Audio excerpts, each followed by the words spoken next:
आपल्या सगळ्यांचं धन्यवाद। आज भारतीय जनता पक्षाच्या केंद्रातल्या सरकारला 9 वर्ष पूर्ण झाल्यामुळे निमित्ताने आज एक प्रेस माननीय आमचे नेते मार्गदर्शक आपले खासदार केंद्रीय मंत्री माननीय नितीनजी घेतील। त्याआधी एक व्हिडिओ फिल्म आपण तयार केली आहे, ती सगळे मिळून आपण बघू आणि मग माननीय नितीनजी प्रेसला सुरुवात करतील।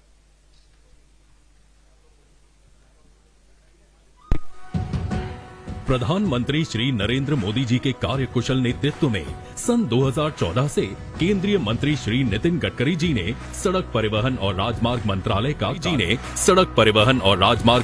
का कार्यभार संभाला। अपने आउट ऑफ द बॉक्स सोचने की अनोखी कला से मानो इन्होंने बुनियादी संरचना का चेहरा ही बदल दिया। मौजूदा समय में देश में 2,29,701 करोड़ रुपए निवेश मूल्य के राष्ट्रीय राजमार्गों की लंबाई 1,45,000 किलोमीटर है। पिछली सरकार की तुलना में सड़क निर्माण में 60% का इजाफा हुआ है। कुछ ऐसे मेगा प्रोजेक्ट्स का निर्माण हुआ जिन्होंने बुनियादी ढांचे को मजबूत कर भारत की तस्वीर बदल दी। इन परियोजनाओं ने लोगों का जीवन अधिक आसान बनाया और उन्हें आर्थिक और सामाजिक प्रगति की नई दिशा दी। ऑरेंज सिटी नागपुर शहर के विकास के लिए भी कोई कसर नहीं छोड़ी गई है। गडकरी जी के दिशा दर्शन में नागपुर शहर इंफ्रास्ट्रक्चर के क्षेत्र में एक सुंदर शहर बन गया है। नागपुर देश का पहला शहर है जिसमें multi layer transport system, world class infra और ट्रैफिक मैनेजमेंट सिस्टम है। ई सार्वजनिक परिवहन प्रणाली वाला देश का पहला शहर भी नागपुर ही है। मौजूदा हालात में नागपुर के सड़क कार्य के लिए 10,418 करोड़ रुपए आवंटित किए गए हैं, जिसमें से 364 किलोमीटर लंबी और 5,424 करोड़ रुपए निवेश मूल्य की परियोजनाएं पूर्ण हो चुकी हैं। 4,031 करोड़ रुपए निवेश मूल्य की परियोजनाएं प्रगति पथ पर हैं तथा 1,063 करोड़ कीमत की परियोजनाएं मंजूर की गई हैं। शहर में बड़ी तादाद पर फ्लाईओवर निर्माण और मौजूदा सड़कों का कंक्रीटीकरण किया गया। इन परियोजनाओं से शहरवासियों को ट्रैफिक जाम की त्रासदी और दुर्घटनाओं से राहत मिल गई। साथ ही समय और ईंधन की भी बचत होने लगी। पर्यावरण का संतुलन बना रहे इसलिए महामार्गों पर वृक्षारोपण किया गया। पेंच टाइगर रिजर्व तथा NH-53 नवेगांव नागजीरा कॉरिडोर पर जानवरों के लिए अंडरपासेस बनाए गए हैं। औरंगाबाद पैठण सेक्शन के 4 लेन करण में टूटने वाले 51 वृक्षों को NHAI ने पुनर्स्थापित किया है। अमृत सरोवर योजना तहत राजमार्ग पर रेन वाटर हार्वेस्टिंग तथा तालाबों के गहरीकरण करने से भूगर्भ जल का संरक्षण किया गया। प्रदूषण को टालने और इको फ्रेंडली निर्माण कार्य के लिए सड़क बनाने में फ्लाई ऐश, ग्रे वाटर तथा प्लास्टिक कचरे का उपयोग किया गया। पार्टी, सदर तथा इंदौरा से दिघोरा चौक का काम भी प्रगति पथ पर है। NHAI द्वारा 9 किलोमीटर लंबे डबल डेकर फ्लाईओवर ब्रिज के लिए 1,000 करोड़ रुपए आवंटित किए गए हैं। अजनी स्क्वायर से प्राइड होटल तक के फ्लाईओवर का कार्य पूर्ण हो चुका है तथा गद्दी गोदाम स्क्वायर से ऑटोमोटिव स्क्वायर तक के फ्लाईओवर का कार्य प्रगति पथ पर है। नागपुर में 1,575 करोड़ रुपए की लागत से विकसित किए गए स्पेशल और सुपर स्पेशल सुविधाओं से लैस अखिल भारतीय आयुर्विज्ञान संस्थान विदर्भ को कम खर्च में आधुनिक स्वास्थ्य सुविधाएं प्रदान कर गढ़चिरौली, गोंदिया, मेलघाट के समीपवर्ती जनजातीय क्षेत्रों के लिए वरदान साबित हुआ है। केंद्र सरकार के वयोश्री और ADIP योजना अंतर्गत गडकरी जी के मार्गदर्शन में दिव्यांग जन और ज्येष्ठ नागरिकों के लिए स्क्रीनिंग कैंप का आयोजन किया गया, जिसमें 36,000 लोगों को 2,71,000 आवश्यक सहायता सामग्रियां बांटी गई, जिसकी कीमत 36 करोड़ रुपए है। दिव्यांगों के लिए 90,000 स्क्वायर फीट क्षेत्रफल पर 12 करोड़ रुपयों के निवेश से विश्व का सबसे बड़ा अनुभूति पार्क बनाया जा रहा है। इसमें 21 प्रकार के विकलांगताओं के लिए अनुकूल सुविधाएं होंगी। राज्य का पहला IIM IIIT Maharashtra national law university Nagpur में शुरू किया गया है, जिससे क्षेत्र के छात्रों को अपने ही शहर में उच्च शिक्षा लेने का लाभ मिलेगा। मिहान द्वारा अब तक 54,000 से भी अधिक लोगों को रोजगार मिला है। गडकरी जी की संकल्पना में साकार हुआ खासदार सांस्कृतिक महोत्सव अब मध्य भारत तक ही सीमित नहीं रहा, बल्कि इसकी चर्चा देश भर में हो रही है। लगभग 10 दिन चलने वाले इस भव्य सांस्कृतिक समारोह में 2000 राष्ट्रीय और अंतर्राष्ट्रीय कलाकार शामिल होते हैं। गायन, खेल, नृत्य, नाटक, कविता आदि विभिन्न कलाओं का संगम देखने मिलता है। शहर स्थानिक खिलाड़ियों को प्रोत्साहित करने के लिए हर साल क्रीड़ा महोत्सव का भी आयोजन किया जाता है। 25,000 से अधिक लोगों पर हार्ट सर्जरी कर उन्हें जीवन दान दिया गया। कोरोना काल में 2000 से ज्यादा वीडियो कॉन्फ्रेंस कॉल द्वारा व्यापारी वर्ग के साथ संपर्क में रहे और उन्हें मार्गदर्शन कर राहत दिलाई। मध्य भारत की सबसे बड़ी कृषि प्रदर्शनी एग्रो विजन का हर साल लगभग 2 लाख से भी अधिक किसान लाभ लेते हैं और कृषि संबंधित नई तकनीक को अवगत करते हैं। नाग नदी के 8 पोखरा और पीली नदी की भी सफाई और पुनरुत्थान किया गया। कुटालाल तालाब पर बने विश्व के सबसे बड़े फाउंटेन ने देश का और नागपुर का नाम पूरे विश्व में रोशन किया है।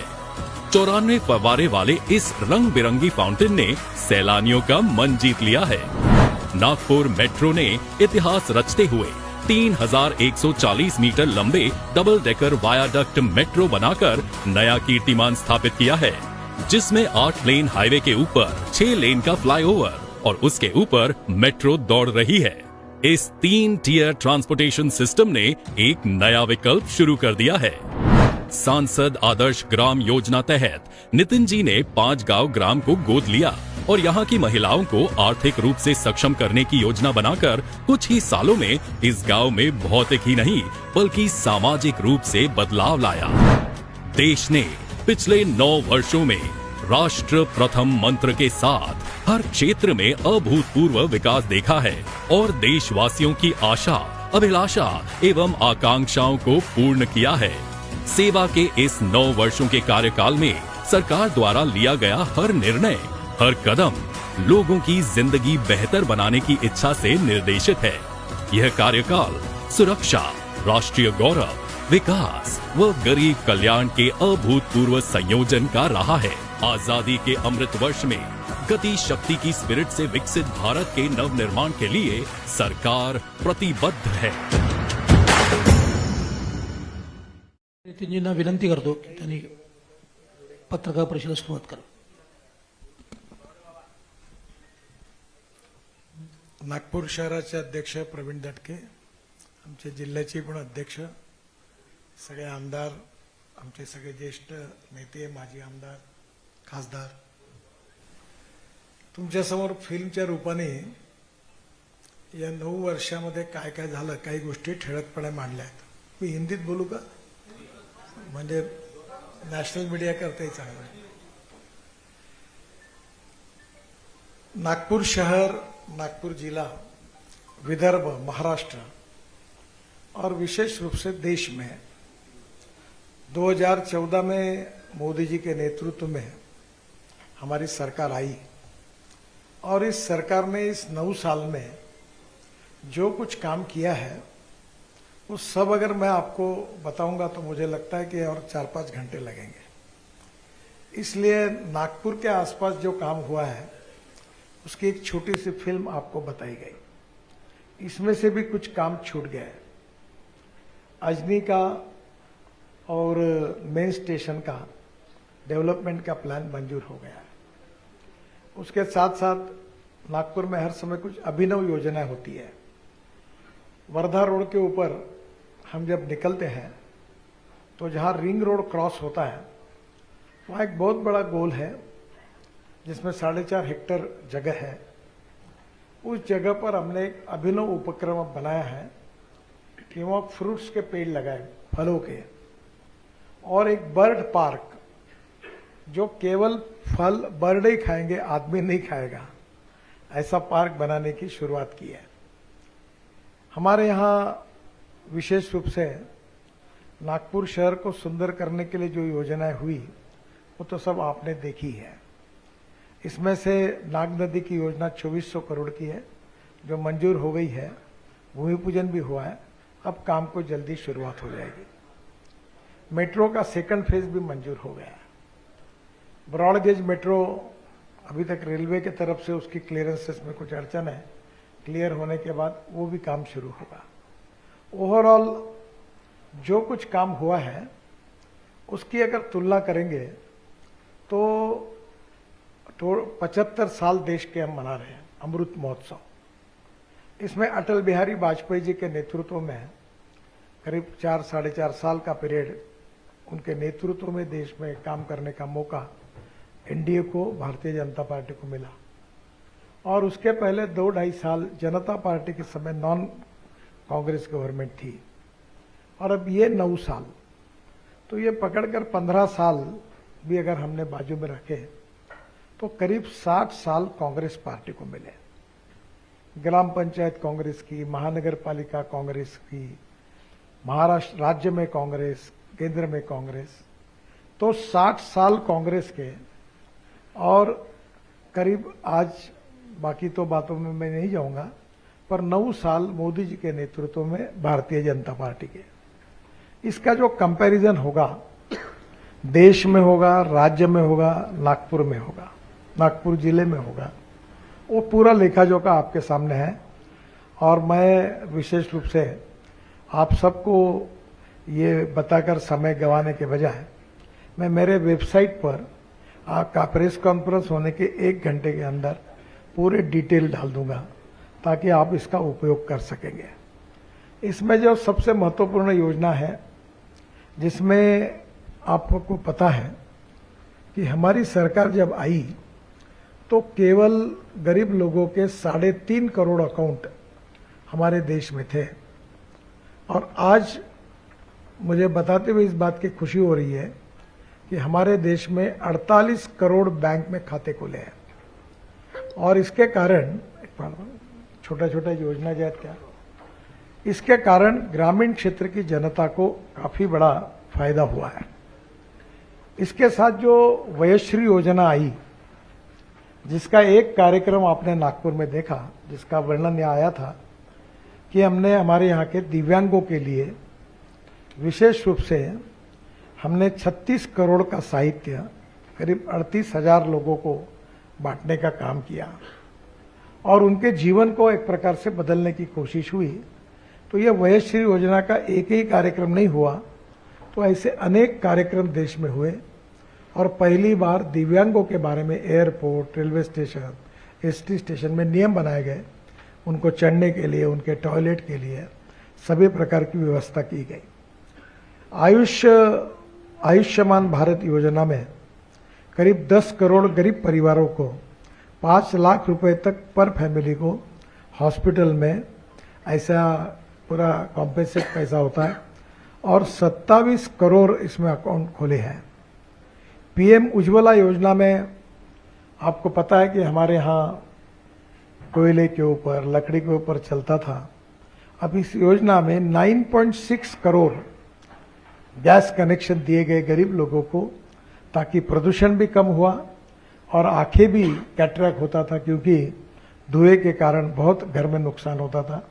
जब हम जाते थे कई गांव में तो धुआं ही दिखता था, आज वो धुआं कहीं दिखता नहीं, न लकड़ी जलती न कोयला जलता। आज सही अर्थ में उज्ज्वला योजना में गैस के कनेक्शन मिले। जनधन योजना का मैंने अभी बताया कि आपको 49 करोड़ अकाउंट्स खोले हैं। अब उसमें उनमें कुछ लोगों को क्रेडिट कार्ड भी मिला, उनके साथ साथ उनको लोन भी मिला, और एक प्रकार से हजारों करोड़ का डिपॉजिट गरीब लोगों का बैंकों में आया। फिर स्वच्छ भारत अभियान, इसमें 11.72 करोड़ टॉयलेट्स बने। मुझे बहुत खुशी है कि अभी हमने दिल्ली में रिंग रोड में करीब 20 लाख टन कचरा रोड में डाल दिया। अहमदाबाद डोलेरो हाईवे में 30 लाख टन अहमदाबाद का कचरा डाल दिया।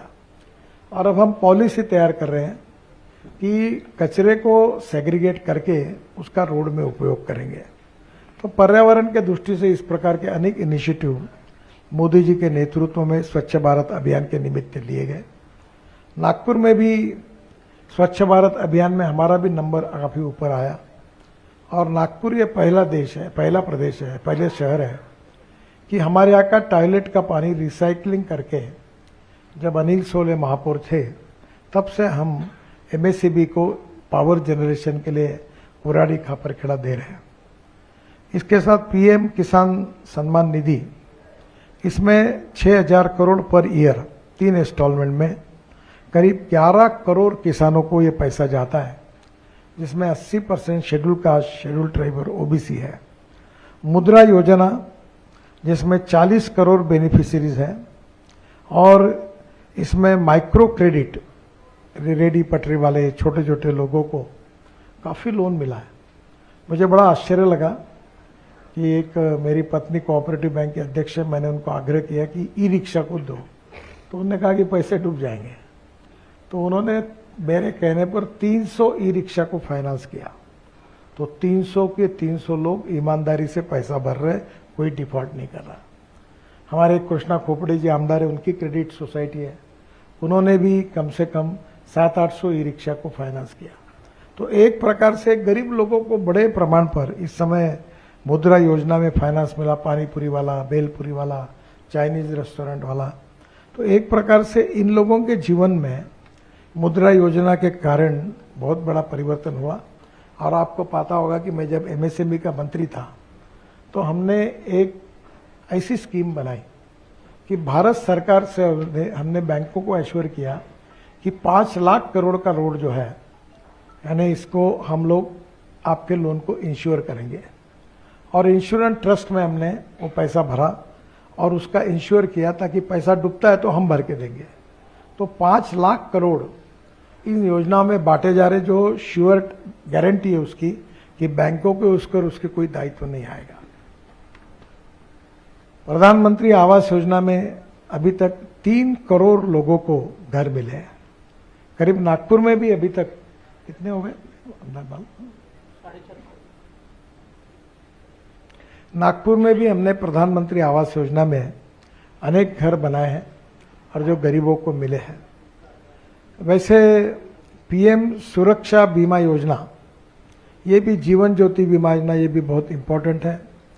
इसमें एक्सीडेंट का इंश्योरेंस है और करीब 30 करोड़ लोगों को इसमें सुरक्षा बीमा स्कीम, करीब 13.53 करोड़ लोगों को हमने इसका बेनिफिट दिया है जीवन ज्योति स्कीम का।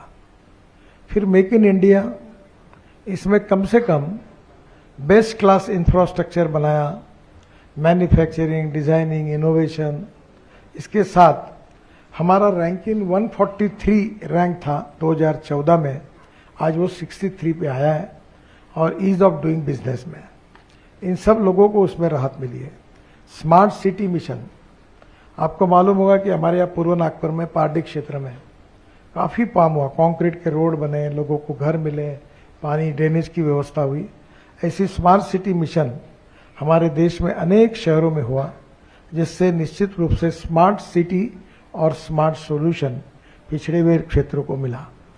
ये जल जीवन मिशन जो है, हर जगह पर नल और पानी पीने के लिए, to provide tap connection in every rural household, 19 crore लोगों को हमने ये योजना दी। और इसमें से अभी तक 12 करोड़ कनेक्शन आज तक के डेट में पूरे हुए। डिजिटल इंडिया स्कीम, इसमें 5.47 लाख कॉमन सर्विस सेंटर्स खुले हैं। सुकन्या समृद्धि योजना, पीएम स्वनिधि योजना, स्टार्टअप योजना, अमृत सरोवर, ये अकोला में पंजाबराव कृषि विद्यापीठ में मैंने एनएचआई की तरफ से 36 तालाब बना के दिए। वेटरनरी यूनिवर्सिटी में करीब 7 तालाब बना के दिए। इतना ही नहीं तो हमारे देश में करीब 45,000 अमृत सरोवर बने। तो ये अमृत सरोवर में वाटर कंजर्वेशन का बड़ा काम हुआ। स्किल इंडिया मिशन में 40 करोड़ यंग लड़कों को हमने स्किल के साथ ट्रेन किया।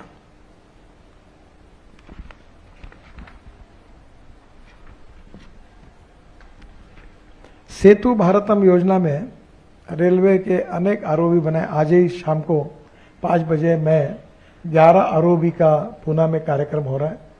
मैं वीडियो से रहूंगा, मुख्यमंत्री जी और उप मुख्यमंत्री उसमें उपस्थित रहेंगे महाराष्ट्र में। और करीब हमने इस देश के रेलवे को फाटक मुक्त करने की योजना हाथ में ली है और 16,000 करोड़ के रेलवे ब्रिजेस इसमें मंजूर की है। सेतु बंधन स्कीम, सेतु भारतम स्कीम में नेशनल हाईवे की जो जिम्मेदारी है, इसके ऊपर हम 50,000 करोड़ के ब्रिज बना रहे हैं और सेतु बंधन जो state highway, district highway, corporation के अंडरपास, इसमें 16,000 करोड़ के हम बना रहे हैं। अभी मनीष नगर में जल्दी ही हम एक बहुत बड़ा ब्रिज अंडरपास बना रहे हैं, जिसके कारण नागपुर दोनों बाजू से जोड़ने के लिए जो रेलवे से डिवाइड हुआ है उसका फायदा हुआ।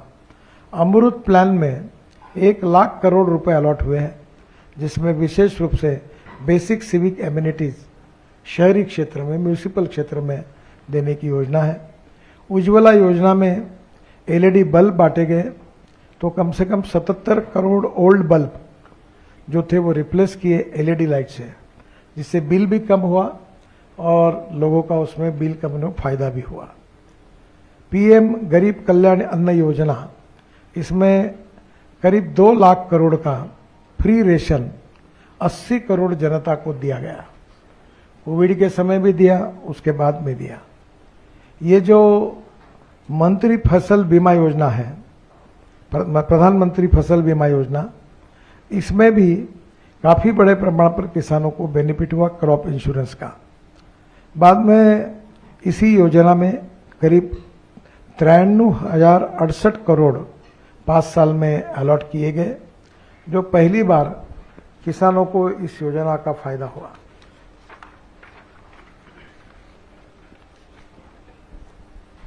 प्रधानमंत्री कौशल्य विकास योजना, 1 करोड़ 37 लाख लोगों को इसका ट्रेन किया गया। फिर उड़ान योजना, जो हवाई जहाज में जाते हैं उसमें हमने उसको सब्सिडाइज किया, रेट कम किए। 1.16 करोड़ लोगों को चीप एयरफेयर से देश में घूमना है। प्रधानमंत्री कहते थे कि हवाई चप्पल पहनने वाले अब हवाई जहाज में जाएंगे, वो सिद्ध हुआ।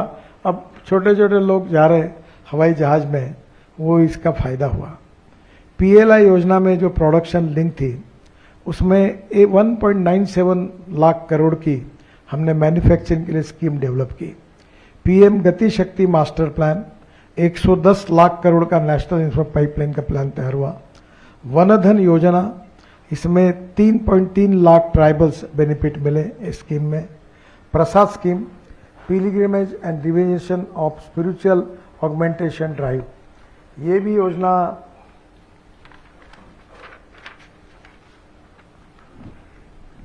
करीब इसमें इन्वेस्टमेंट 1586 करोड़ की प्लान की गई।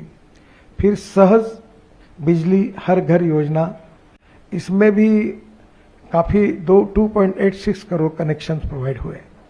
हमने एमएसएमई की व्याख्या बदल दी। माइक्रो थी वो 25 लाख से 5 करोड़ हो गई, स्मॉल थी वो 5 करोड़ से 10 करोड़ हो गई, जो मीडियम थी वो 10 करोड़ से 50 करोड़ तक हुई।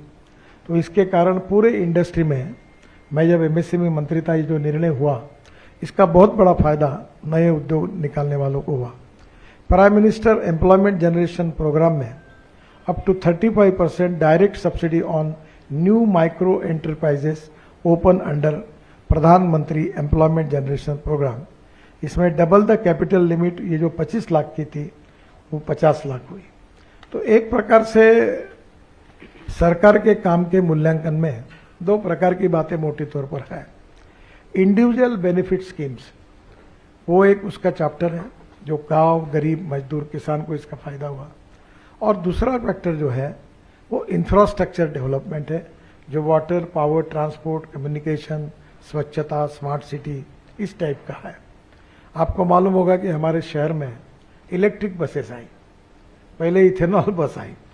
अब तो मैं एक स्कीम बना रहा हूँ कि मेरा एक सपना है कि एक आने वाले 5-7 साल में पूरे देश में इलेक्ट्रिक बस हो जाए पब्लिक ट्रांसपोर्ट के लिए। डबल डेकर इलेक्ट्रिक बस है। अभी मैंने रिक्वेस्ट की है कि हमारे यहाँ जो सीनियर सिटीजन और दिव्यांग में हम शेगांव लेके जाते हैं, तो और 2 बसेस ला रहा हूँ मैं, और फुकट में शेगांव, माहूर सीनियर सिटीजन जाएंगे।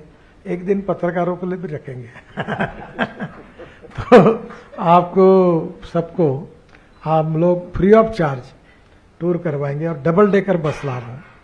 विशेष रूप से दिव्यांग और सीनियर सिटीजन के लिए।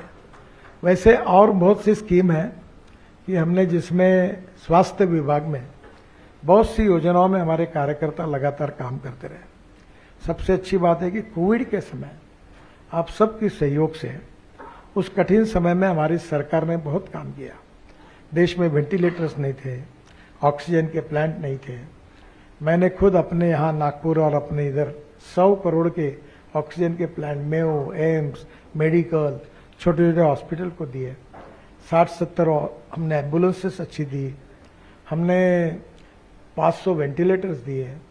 वो तो छोटे छोटे ऑक्सीजन के क्या कहते हैं उसको, कॉन्सेंट्रेटर, बाईपैक 5-6 हजार बांटे। और सब प्रकार की मदद हमारी कार्यकर्ताओं ने अलग अलग क्षेत्र में एम्बुलेंसेस दी।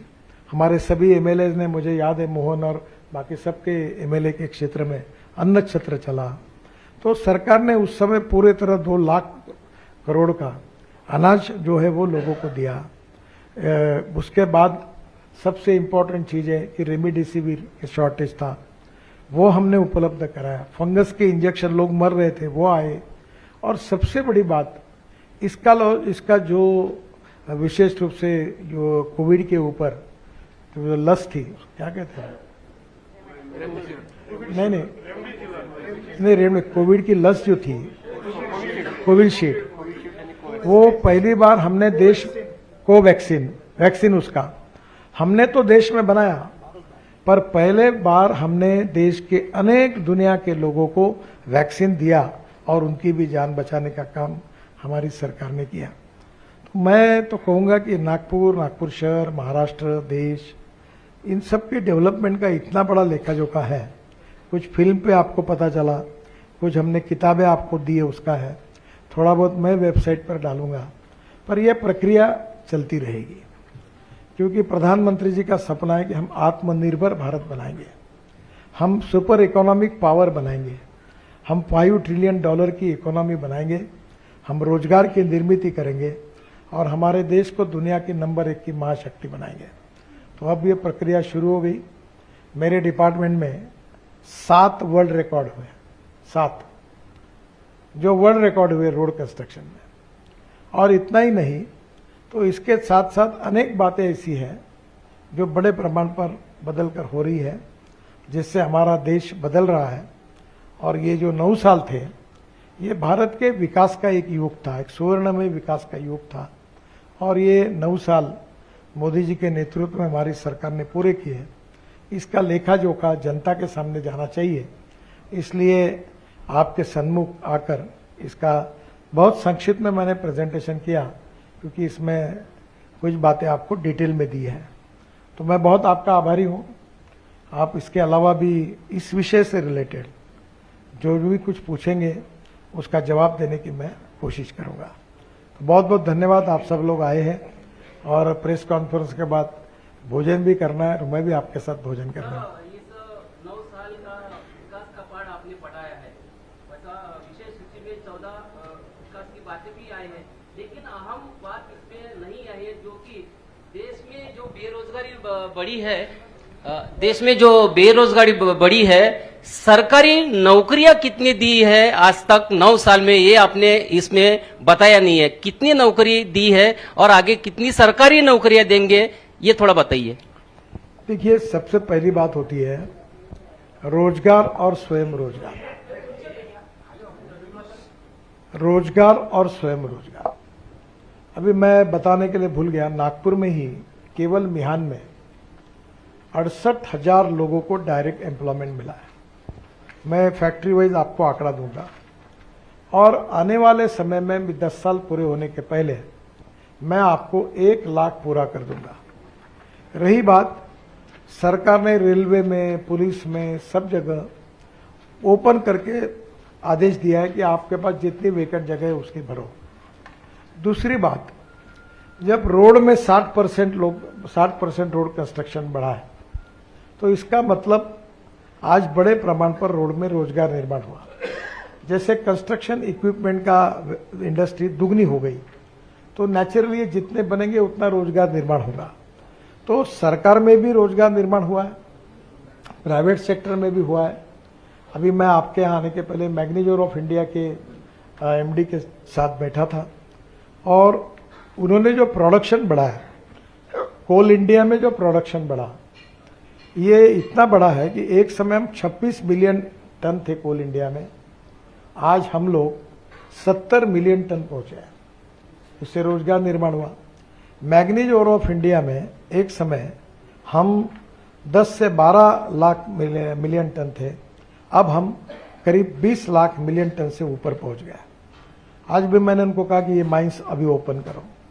तो इसी प्रकार से इंडस्ट्रियल सेक्टर में, प्राइवेट सेक्टर में अभी हमारे यहाँ बड़ी बड़ी कंपनी आ रही है। टेक महिंद्रा आया, 3000 लोग ले रहे हैं। SCL है, उन्होंने 3,500-4,000 ले, अभी 20,000 तक जा रहे हैं। टाटा इन्फोसिस करीब 22,000 लोगों को ले रहे हैं। ऐसी सब कंपनियां इतनी बड़ी बड़ी आई है कि निश्चित रूप से एक दिन मैं प्रवीण को कहूँगा कि एक बार आप सब लोगों को मिहान में ले जाकर, मिहान में कैसी डेवलपमेंट हुई इसका एक बार जानकारी आपको जरूर मिलेगी।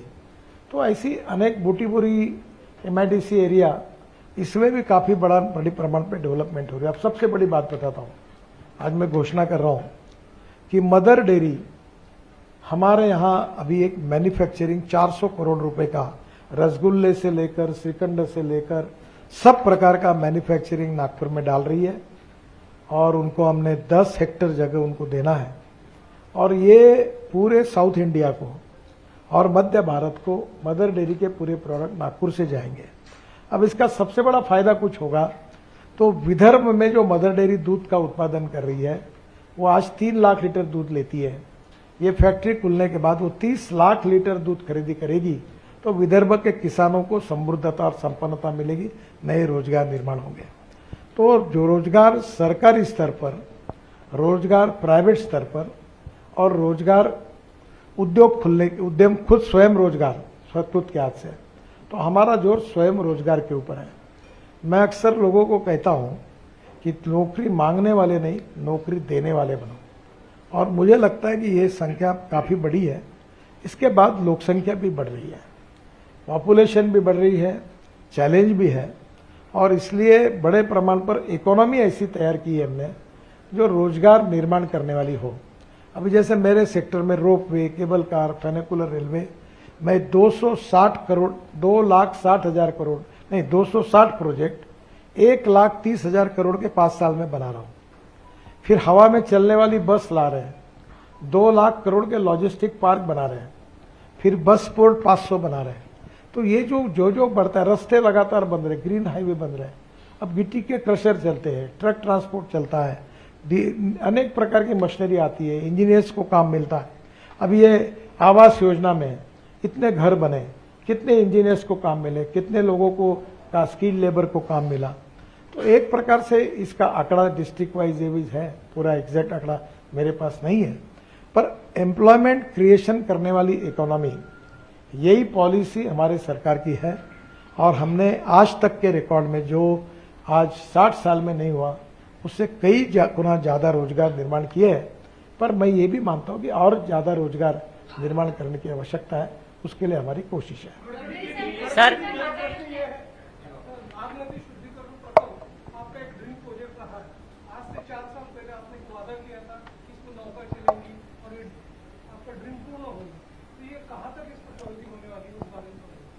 मेरा ड्रीम भंग थोड़ी हुआ है। एक मिनट। पहली बात, ये प्रोजेक्ट मंजूर हुआ है, इसकी 2400 करोड़ की कीमत है। प्रधानमंत्री ने इसका भूमि पूजन किया है। महानगर पालिका को इसको इम्प्लीमेंट करना है। इसके कंसल्टेंट अपॉइंट करने के लिए टेंडर निकला है, उसमें कुछ दिक्कतें आई है। अभी 8 दिन में दिल्ली में मीटिंग है और मैंने देवेंद्र जी से अनुरोध किया है कि हमारे नीरी के जो पूर्व डायरेक्टर है डॉक्टर वटे, उनके अध्यक्षता में नागपुर से इकोलॉजी और इन्वायरमेंट क्षेत्र के जो अच्छे व्यक्ति है, एक्सपर्ट है, उनके नाम लेकर एक 5 लोगों की कमेटी अपॉइंट करेंगे और उनके मार्गदर्शन में ये प्रोजेक्ट को पूरा करेंगे। और इसकी जल्दी मीटिंग हुई, सब कुछ फॉर्मेलिटी पूरी हुई, जायका का लोन मंजूर हो गया और मैं जो सपना दिखाता हूँ वो पूरा करता हूँ। तो आप चिंता मत करिए, मैंने जितने बताए उतने पूरे हुए हैं। अब 2-4-5% है वो प्रोसेस में है। तो नाग नदी होगी और जब पहले नाव में मैं बैठूंगा और पार्टी तक जाऊंगा तो उसमें आपको पक्की पहले नाव में लेके जाऊंगा और पत्रकारों के लिए रहेगी नाव। सर अभी तक 75 साल पूरे हो रहे हैं और अभी जो अंतर्राष्ट्रीय पदक लेने वाले पत्रकारों की विद्यार्थी जनता पार्टी मत करो। हाँ बहन जी बोलो, एक मिनट।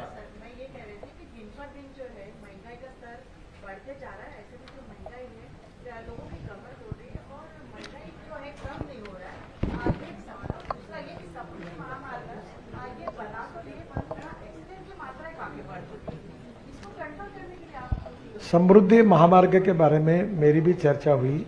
वैसे ये मार्ग महाराष्ट्र सरकार का है, इसमें काफ़ी सुधार करने की महाराष्ट्र सरकार कोशिश कर रही है और निश्चित रूप से इसमें पेड़ लगाना, स्फटिक एक वीआरसी का वीएनआईटी का रिपोर्ट भी आया हुआ है। महंगाई के बारे में भी है कि इन्फ्लेशन जो बढ़ रहा था, अभी फिलहाल जो लेटेस्ट आया वो कम हुआ है, तो ये कभी ना कभी इन्फ्लेशन आगे ऊपर जाता है, इसका संबंध डिमांड एंड सप्लाई के साथ होता है। कांग्रेस के यूपीए सरकार में 18% इन्फ्लेशन का रेट हुआ था, हमारे यहाँ वो 4 से 6% है, तो निश्चित रूप से कम करने के लिए सरकार लगातार इस पर कोशिश करते। सर माझा एक प्रश्न होता, सर रस्ते व महामार्ग मंत्रालयातर्फे देशभरामध्ये सध्या किती कोटीचे कामे आपण पूर्ण केलेत आणि पुन्हा काही प्रलंबित जे आहे किती कोटीचे काम प्रलंबित आहे? आणि दुसरा एक प्रश्न होता की ऑटो सेक्टर उद्योग क्षेत्र जो आहे आपला ऑटो याच्यामध्ये आपण तिसऱ्या क्रमांकावर, पण जगामध्ये हे वाहन जे क्षेत्र आहे त्याला प्रथम क्रमांक आणण्यासाठी काही प्रयत्न करण्यात येत आहे का? माझ्याच विभागाशी मेरे विभाग से संबंधित है। हमारा ऑटोमोबाइल सेक्टर 7.5 लाख करोड़ का है। 2014 में ये करीब 4.5 लाख करोड़ का था और मेरा ये टारगेट है कि इसको हम लोग आने वाले 5 साल में 15 लाख करोड़ का बनाएंगे। वर्ल्ड के पूरे एक आधे को छोड़कर सभी ब्रांड हिंदुस्तान में उपस्थित है और हिंदुस्तान में मैन्युफैक्चरिंग करके एक्सपोर्ट कर रहे हैं। ये सेक्टर ऐसा है कि जिसने अभी तक 4.5 करोड़ जॉब्स दी है युवाओं को। ये सेक्टर ऐसा है कि जिसने अभी तक भारत सरकार को और राज्य सरकार को सबसे ज्यादा जीएसटी दिया है। ये सेक्टर ऐसा है कि जिसमें हमारे टू व्हीलर बजाज, टीवीएस और हीरो 50% प्रोडक्शन एक्सपोर्ट करते हैं। अब हमारे यहाँ जो कंपनी आ रही है वो भी अपना प्रोडक्शन एक्सपोर्ट कर रही है, तो इस सेक्टर में हम वर्ल्ड में चौथे नंबर पे थे और ये मैं पिछले 1.5 साल से कह रहा हूँ कि हमको पहले नंबर पर पहुंचना है और उसके लिए जो प्रयास शुरू हुए उसका एक अच्छा परिणाम आया कि पहले ऐसी स्थिति थी कि चाइना नंबर 1 पर था ऑटोमोबाइल मैन्युफैक्चरिंग में, नंबर 2 पर यूएसए, नंबर 3 पर जापान और नंबर 4 पर भारत था। अब परिस्थिति बदल गई, हमारे परिणामों को यश आया। अब पहले नंबर पर चाइना है, दूसरे नंबर पर यूएसए है और तीसरे नंबर पर इंडिया है और हमने चाइना को पास अपना इसको जापान को अभी हमने पास कर दिया है। तो ये सेक्टर अब 15 लाख करोड़ का बने, ऐसा हमारा प्रयास है और नागपुर और विदर्भ में भी कोई इंडस्ट्री आए, ये भी कोशिश है ताकि हमारे यहाँ भी एंसिलरी इंडस्ट्रीज की डेवलप हो। तो दूसरी बात, हाईवे और इस सब की बात कर रहे हैं। केवल मेरे संबंध में, मैं 9 साल में मंत्री था, मोदी जी ने मुझे जो मौका दिया उसमें वाटर रिसोर्सेज मंत्री था, फिर एमएसएमई का मंत्री था, शिपिंग, पोर्ट, इनलैंड वाटरवेज का था, रोड का भी हूँ। तो ये सब डिपार्टमेंट में काम करते समय भारतमाला, सागरमाला और पर्वतमाला, ये 3 योजनाओं पे मुझे काम करने का मौका मिला। सागरमाला 16 लाख करोड़ की थी, जिसमें 9 लाख करोड़ के काम हो गए जो शिपिंग मिनिस्ट्री के साथ थी और मेरे समय करीब 7 लाख करोड़ के काम पूरे हुए। 12 मेजर पोर्ट को 6000 करोड़ फायदा हुआ। उसके बाद कोचिन शिपयार्ड का एक्सपांशन हुआ। फिर ये जो पूरी योजना थी इंफ्रास्ट्रक्चर की, जो मेरे डिपार्टमेंट की थी, वाटर रिसोर्सेस, और ये महाराष्ट्र में मैंने 6000 करोड़ रुपए दिए। जो 50% काम इनकम्प्लीट था वो उन प्रोजेक्ट को मैंने पैसे दिए, जिसमें जो बुल्ढाना जिले का जिगाव, वो प्रकल्पों को 6000 करोड़ मैंने दिए, जिसका काम अब चल रहा है। पश्चिम महाराष्ट्र के प्रकल्पों को दिया और प्रधानमंत्री सिंचाई योजना में गुस्सी खुर्द को पैसे दिए। तो एक प्रकार से ये पूरा पकड़कर मेरे इसमें ही करीब 50 लाख करोड़ रुपए ये 9 साल में इंफ्रास्ट्रक्चर में मेरे विभाग के द्वारा ये काम हुआ है। तो बाकी भी रोड के तो काम बहुत है, मैं ज़्यादा रोड में इसलिए नहीं बोलता कि तुम आंखों से ही देखते हो और आप ही मुझे कहते हो बहुत अच्छे रोड बने, तो मैं क्यों बताऊं। नितिन जी आरओबी का आपने जिक्र किया, रेलवे आरओबी बना रहे हैं, फाटक रहित बना रहे हैं, लेकिन दुर्घटनाएं जो हो रही है, रेलवे पटरी हो रही है, दुर्घटनाएं हो रही है। अभी उड़ीसा में बड़ी दर्दनाक घटना घटी, तो दुर्घटनाओं पे अंकुश कैसे लगाया जाए, इसके लिए सरकार क्या प्रयास कर रही है? चाहे वो सड़क हो चाहे वो रेल हो, वहां पे जो दुर्घटनाएं हो रही है, जो डेथ हो रही है, उसके लिए क्या प्रयास किया जा रहा है? देखिए, पहली बात तो सड़क में बहुत दुर्घटनाएं होती है, 1.5 लाख एक्सीडेंट होते हैं और करीब 5 लाख एक्सीडेंट होते हैं और 1.5 लाख मौतें होती है, और मरने वालों की संख्या 18 से 34 वयोगुट की 60% होती है। मैं लगातार कोशिश कर रहा हूँ, खूब नए नए इनिशिएटिव। कल एक बहुत अच्छा कार्यक्रम हुआ, आप में से कुछ लोग थे। पहली बार एक पायलट प्रोजेक्ट हमने किया है कि नागपुर के कुछ चौकों पर जो लोग सिग्नल का पालन करेंगे, नियमों का पालन करेंगे, उनको बोनस मिलता है। अभी पहले हम वायलेट किए तो सजा करते थे, अभी हम लोग जो जाते हैं उनको पॉइंट्स मिलते हैं। और 100 कंपनियां हैं, कहीं पेट्रोल डीजल सस्ता मिलता है, कहीं आपको किराना सस्ता मिलता है, कहीं अलग अलग ब्रांड है 100। बड़ा अच्छा उसका ऐप है, कल मैंने वो लॉन्च किया और 35 करोड़ रुपए का बेनिफिट नागपुर की जनता को मिला है और करोड़ों लोग इसका फायदा ले रहे हैं। तो मैंने कल एक बात उनको कही, और आप लोगों का सहयोग चाहिए कि ये ह्यूमन बिहेवियर से संबंधित है। तो मेरा आपसे सहयोग है कि जो लोग वायलेशन करते हैं उनके भी फोटो और नंबर आएंगे, तो आपके अखबार में ये महान व्यक्ति है जिन्होंने रेड सिग्नल को पालन नहीं किया करके उनका फोटो और उनके गाड़ी का फोटो भी छापने का काम, ये गांधीगिरी बोलते ना इसको, ये भी आप शुरू कर दीजिए, ताकि लोगों का नाम उनको आएगा। हमने नहीं किया, कुछ गलत किया तो पब्लिक उसका कोग्निजेंस लेगी। तो ऐसे बहुत से इनिशिएटिव लिए हैं।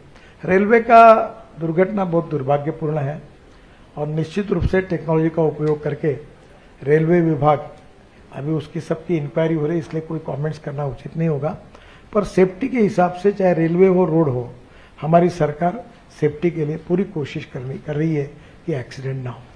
गडकरी साहेब, नागपूर संबंधित उड्डाणपुला संबंधित आहे। मानकापूरचा जो उड्डाणपूल आहे तो आपल्या कस्तुरचंद पार्क समोर उतरतो, आपलं इंडोर स्टेडियम पासून तर कस्तुरचंद पार्क पर्यंत, पण संविधान चौकातून ते LIC चौकापर्यंत त्याला बंद करण्यात आला आहे। नंतर मग तो रोड आहे तो काय नेहमीसाठी बंद होईल का? ऍक्च्युअली झालं कसं आहे की संविधान चौकातून जो ट्रॅफिक आहे ते इकडे, हा ते डिझाईन चुकला तर ते नेहमीसाठी बंद राहील। ब्रजेश दीक्षित साहेब आता नाही आहे, पण त्याचं एक डिझाईन तयार केलं आहे मेट्रोने, आणि आता कुठल्या तरी योजनेतून ते करून त्याला सुधारण्याचा प्रयत्न करू। दुसरं असं आहे की आता आपण ज्या इकडनं सरळ निघतो तर एक मी सूचना केली आहे की याच्यावर अभ्यास करा की मॉरिस कॉलेजच्या आधीच, म्हणजे जो पेट्रोल पंप होता ना आपल्या इथला, त्याच्यानंतर एक टनेल तयार करायची आणि त्या टनेलनी डायरेक्ट आपण त्या पुलाच्या तिकडे जोडलं जाऊ आणि इकडे कामठी रोडवर डायरेक्ट जाऊ।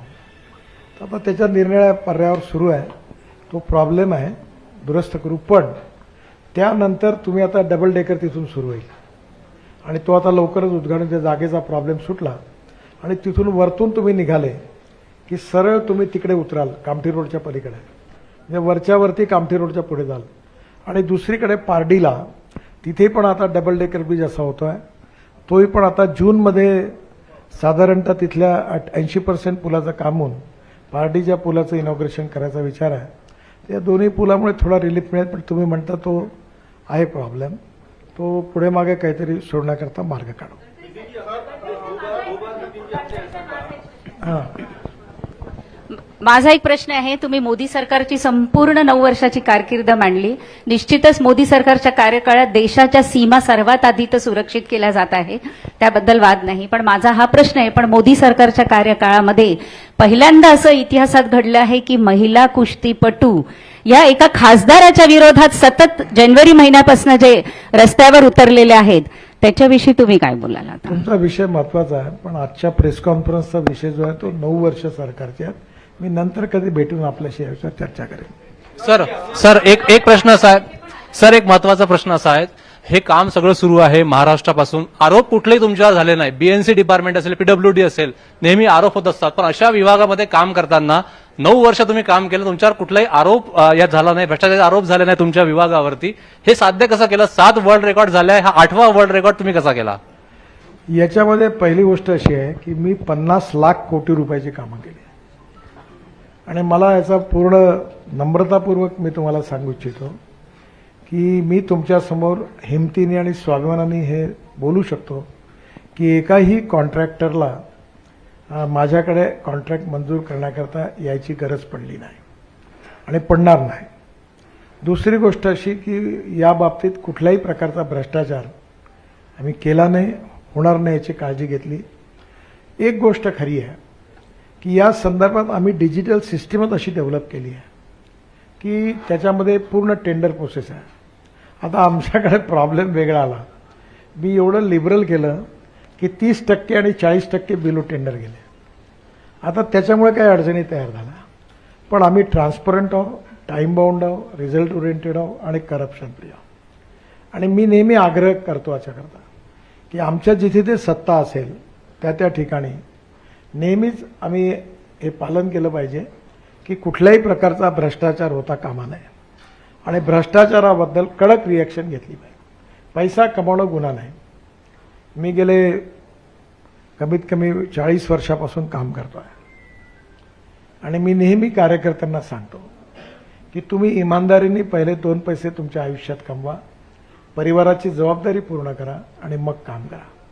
राजकारण पैसे कमवण्याचा धंदा होऊ शकत नाही आणि तुम्हाला जर काही धंदा करायचा असेल तर सरकारशी रिलेटेड नका करू. आणि मी अनेक कार्यकर्त्यांना मार्गदर्शन करतो, सहकार्य करतो आणि ते आपल्या पायावर उभे राहावे असा प्रयत्न करतो. त्यामुळे हळूहळू दिस इज द टाइम की we need to redefine the definition of politics. म्हणजे पॉलिटिक्स म्हणजे सत्ताकारण आणि सत्ताकारण म्हणजे लक्ष्मी दर्शन असं नाही. पॉलिटिक्स म्हणजे समाजकारण, राष्ट्रकारण आणि विकासकारण.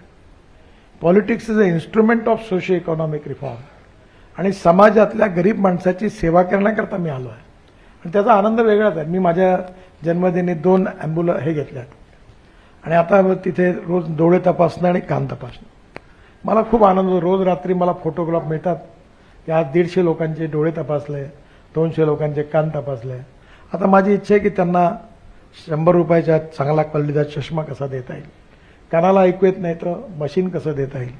मी आता एक कमाल टॉकीज चौकात एक जागा मिळाली आहे आमचे प्रभाकर येवलेंच्या सहकार्यामुळे. तिथे मी मोठी बिल्डिंग बांधतो आता आणि मला खूप गरीब लोक भेटतात.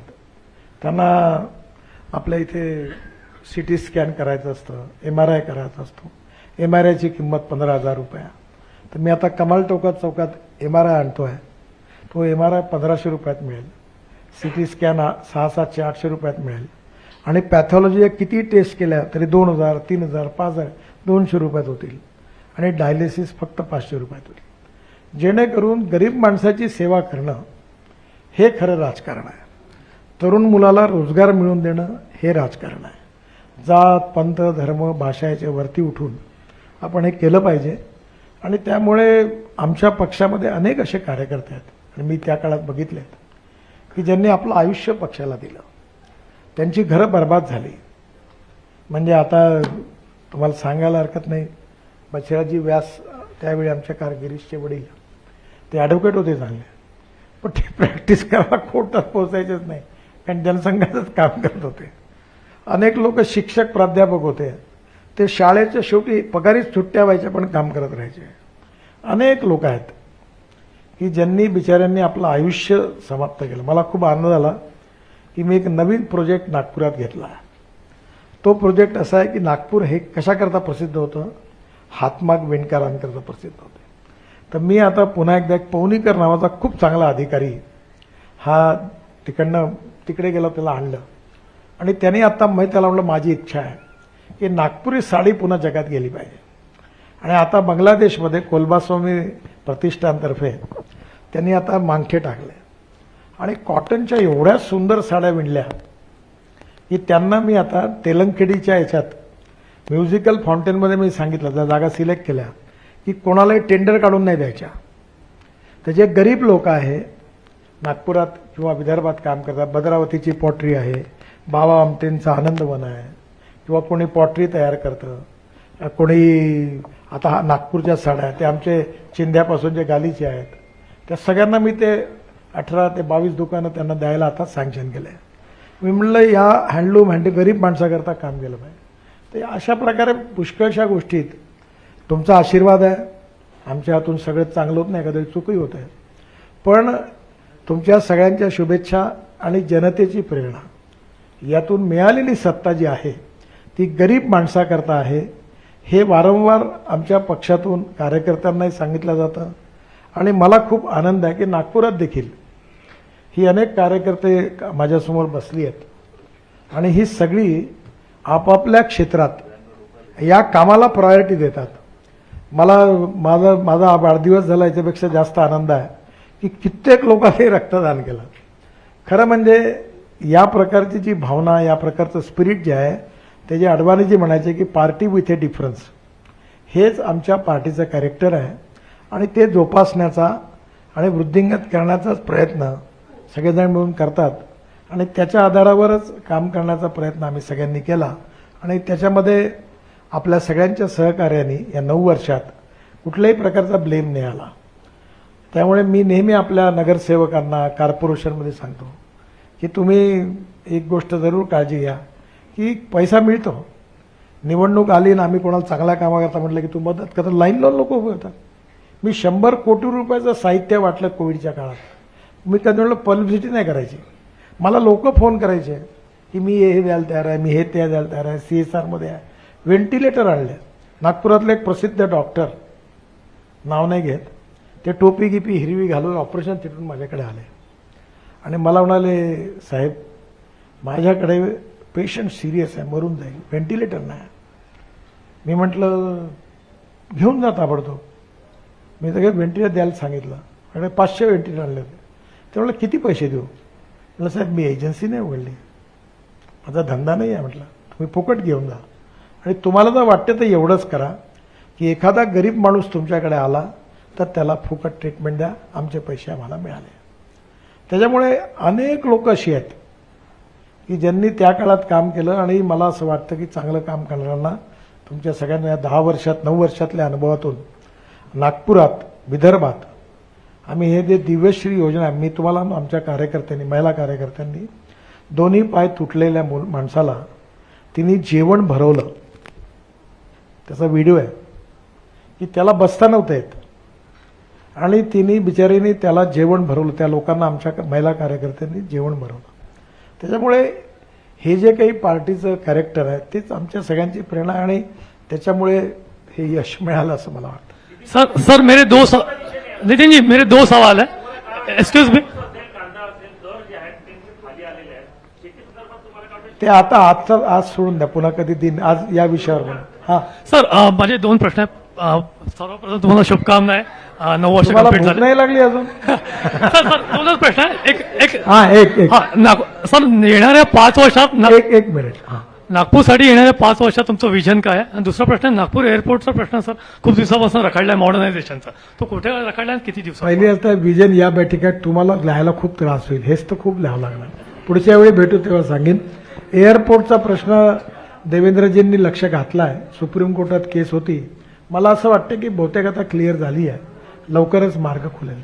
नितीनजी एक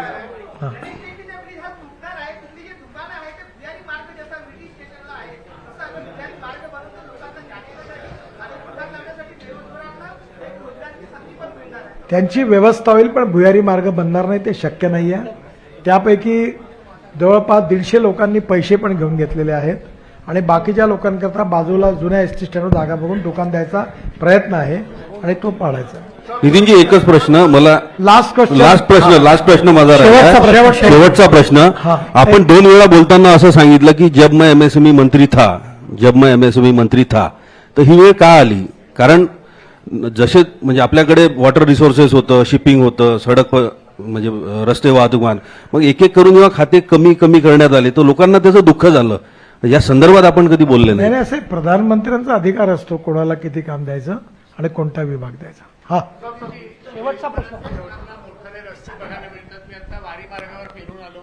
मोठ्या झाडांचं ट्रान्सप्लांटेशन झालेलं आहे, पण असा काही राष्ट्रीय धोरण तयार होणार आहे का की भारतीय वंशाचे वृक्ष रस्त्याच्या आजूबाजूला असतील आणि त्याची सावली पण मिळेल? आता आम्हाला फास्ट एक्सप्रेसवे मिळत आहेत, पण सावलीचा त्रास आहे. नागपूर शहराबद्दल बोलायचं झालं तर थोडासा जरी जास्त वेगानं वारा आला तर झाडं उन्मळून पडतायत, त्याच्या आजूबाजूला कुठलीही पाणी टाकण्याची व्यवस्था नाही. याच्याबद्दल पॉलिसी असा विचार आहे का? मला वाटतं खूप महत्त्वाचा प्रश्न आणि तुमच्या सगळ्यांचं सहकार्य पाहिजे. आम्ही पहिल्यांदा आमच्या विभागात 50,000 झाडं ट्रान्सप्लांट केली आणि मी आत्ता 11 तारखेला संभाजीनगरला चाललो आहे, पैठणजवळ. सयाजी शिंदे नावाचे फिल्म ॲक्टर आहेत, जे साऊथच्या ह्याच्यात विलन म्हणून का पॉप्युलर आहेत खूप. आणि परवा मी मोदी साहेबांना भेटलो तर त्यांनाही पण मी विनंती केली की तुमच्या मन की बातमध्ये त्यांचं घ्या. ते 50 झाडं तिथे ट्रान्सप्लांट करतात जुने, तर मी तिथे भेट देणार आहे. नागपूर शहरामध्ये झाडं लावण्याचा मोठा कार्यक्रम घ्यायचा आहे. माझी आमच्या पक्षाच्या दोन्ही अध्यक्षांना विनंती आहे की एका परिवाराने एक झाड दत्तक घ्यायचं. आणि यावेळी आपल्याला पावसाळ्यात नागपूरचं माझ्या मनातलं एक शल्य आहे की नागपूरमधलं एअर प्रदूषण, जलप्रदूषण आणि ध्वनी प्रदूषण कमी करणं, आणि त्याकरता झाडं लावली पाहिजे. तर या झाडं लावण्यामध्ये ती मेंटेन केली पाहिजे. मी स्वतः आता आमच्या याच्यात एक त्या NGOमध्ये निर्मिती मी होतो, डॉक्टर वटे अध्यक्ष आहेत आणि निशांत गांधी सेक्रेटरी आहे. मी माझा स्वतःचा ट्रॅक्टर CNGवर चालणारा टँकर टाकून त्याला डोनेट केला आणि आज NIT महानगर NITच्या याच्यात पाणी मिळतं आणि ते पाणी आम्ही नागपूरच्या सगळ्या झाडांना देतो. आजच माझ्या लक्षात आलं रिंग रोडवरून जाताना की काही ठिकाणी झाडं वाळली आहे, तर मी लगेच फोन करून त्या भागात, पण आत्ताच मी आलो वर्धा रोडवरून, तर त्या ठिकाणी आपल्या छत्रपती चौकात पाणी टटणी देणं चालू होतं. हा जो रिंग रोड आहे तो रिंग रोड मी माझा मित्र मिळून आणि PW आम्ही तो मेंटेन करतो. मी स्वतः त्यात लक्ष घालतो. त्यात अनेक स्पेसीज लावल्या. त्यामध्ये माझी तुम्हाला अशी विनंती आहे की नागपूर शहरामध्ये वृक्षारोपण करणं, प्लांटेशन करणं आणि 3 मीटरचं झाड लावणं आणि आपल्या घरासमोर लागलेल्या झाडाचं रक्षण करणं. आणि दुसरी एक योजना आहे, ती योजना अशी आहे की ती तयार केली आम्ही, पण आता आज तुम्ही विचारलं म्हणून जाहीरही करतो की प्रत्येक झाडाने एक घर लावावं असं मला काही म्हणायचं नाही आहे किंवा ते बंधन पण नाही. पण नागपूर शहरातल्या ज्यांचं स्वतःचं घर आहे त्यांनी प्रत्येकाने आपल्या घरी एक संत्र्याचं झाड लावावं, कारण ही ऑरेंज सिटी आहे आणि ही संत्र्याची कलम प्रत्येकाला स्वस्तात कमीत कमी पैशात देण्याकरता मी नर्सरींशी बोलून त्यांच्याबरोबर एक रेट पण ठरवलेला आहे. आणि यात तुम्ही पण या मोहिमेला मदत करा, कारण ऑरेंज सिटी, टायगर कॅपिटल ही नागपूरची ओळख आहे. आता म्युझिकल फाउंटेन ही ओळख झाली, तर मला वाटते याच्यातून एक चांगली ओळख होईल आणि पर्यावरणाकरता तुम्ही सगळ्यांनी सहकार्य करावं अशी विनंती आहे. धन्यवाद. आपण सगळ्यांचे आभारी आहोत. आपण सगळ्यांनी भोजनाचा आस्वाद घ्यावा ही विनंती आहे. आपल्या सगळ्यांचं धन्यवाद.